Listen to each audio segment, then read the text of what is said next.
Naku po, nagkalabasa na. Biglang isiniwalat, natuklasan ang lubhang pagkakamali ni Sara Sayad Lustay Duterte. Alright, welcome back to my YouTube channel. I'm Andy's Vlog. Mga kaibigan, kapapasok pa lang, matindi, mainit na balita. Latest update tungkol dito kay Sara Sayad Lustay Duterte. Aba, ay mantakin nyo, ito pala ay may lubhang natuklasan. Ay ano ho yun, mga kaibigan? Shout out po mga mahal kong taga-subaybay. I-like muna natin ang video na ito. Kung nagustuhan nyo, please subscribe my YouTube channel. Aba, ay ito po ay talagang sa dami-dami kong binalita na vlog, ay ito po ang mas matindi, mas malubha ito. Itong mga ginawa ni Sara Sayad Lustay Duterte. Tungkol ho dito sa kinakaharap niya, mga kaibigan. Ano bang kinakaharap niya? Kay marami ho, may impeachment at iba-iba pang kaso. Yung usapang impeachment muna, gusto ko munang kunin ang inyong panig. Ano po ang masasabi nyo? Kayo po ba ay pabor na ito'y ma-impeach dahil patuloy ho gumugulo ang impeachment, o pabor po ba kayo na ito'y mapatalsik sa pwesto? In reaction sa comment section, inaanyayahan ko po kayo magbigay ng mga public opinion. Heto, ay panoorin nyo po. Magugulat kayo sa natuklasang itong malubha, mga kaibigan. Heto po, nako, mga complainant na napatunayan nila mga aligasyon.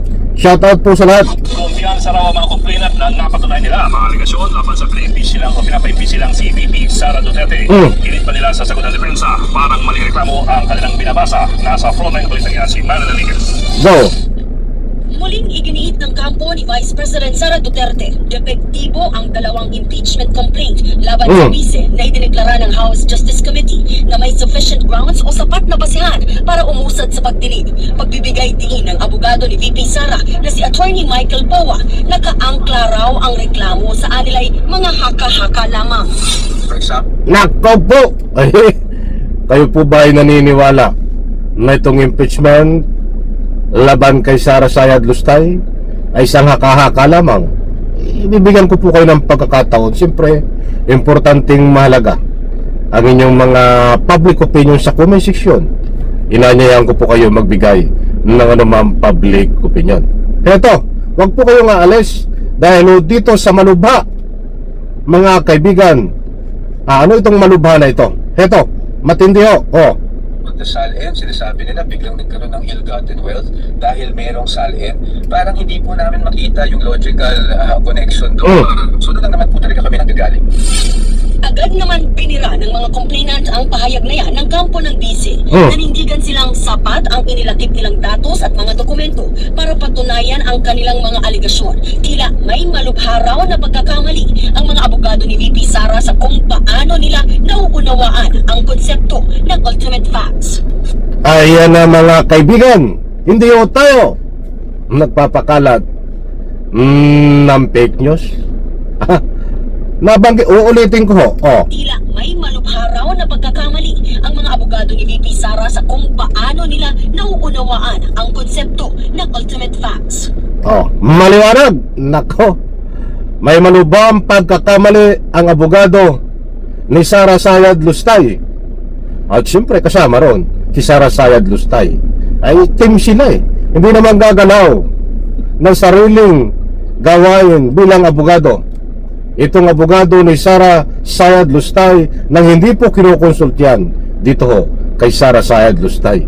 Bago sila gumalaw, siyempre alam ang igagalaw nila ni Sara Sayad Lustay. Kaya dito ho, muli kong ulitin, Tila may malubha raw na pagkakamali ang mga abogado ni VP Sara sa kung paano nila nauunawaan ang konsepto ng ultimate facts. napakaliwanag ay napakalubha ng iyong pagkakamali, Sara Sayad Lustay, kasama ang iyong abogado.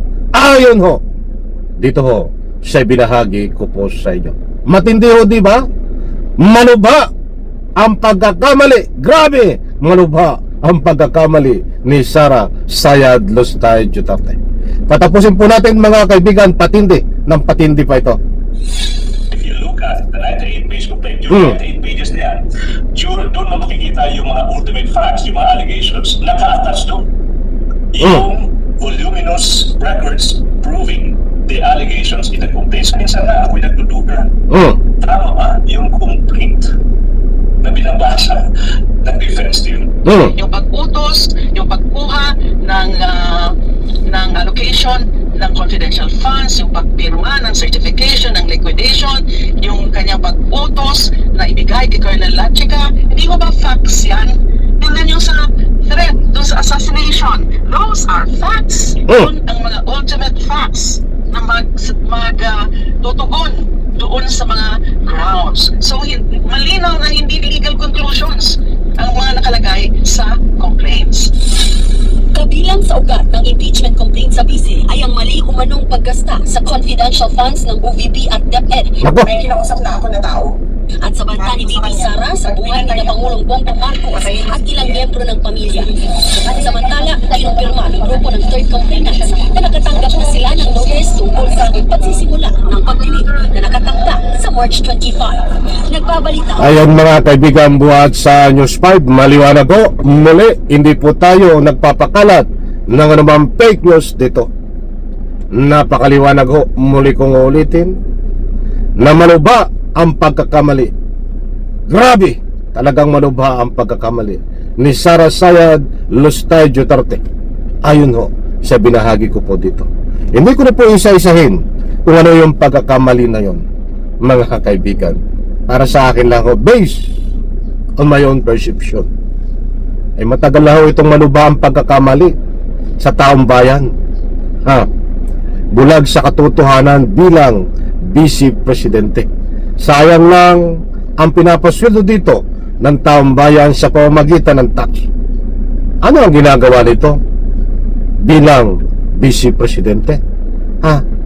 Bago umalis man lang ito, sana kahit magandang salita buhat sa kanyang bunganga ay wala man lang maiiwan ho. Huwag na nating paghanapan doon sa gawain, mga istruktura na ika nga isang bagay na maiiwan sa Republika ng Pilipinas pag hindi na siya Vice Presidente. Wala ho eh. Sa salita, wala rin maiiwan. Siya dapat gayahin. Puro kalukuhan, paninira sa gobyerno. Yan ho ang malubhang nagawa din niya, mga kaibigan. Malubha ho. Kaibigan, bigyan po natin ng part 2. Kinulan tayo sa oras. Isang like, isang share sa video na ito. Kaibigan, palakpak.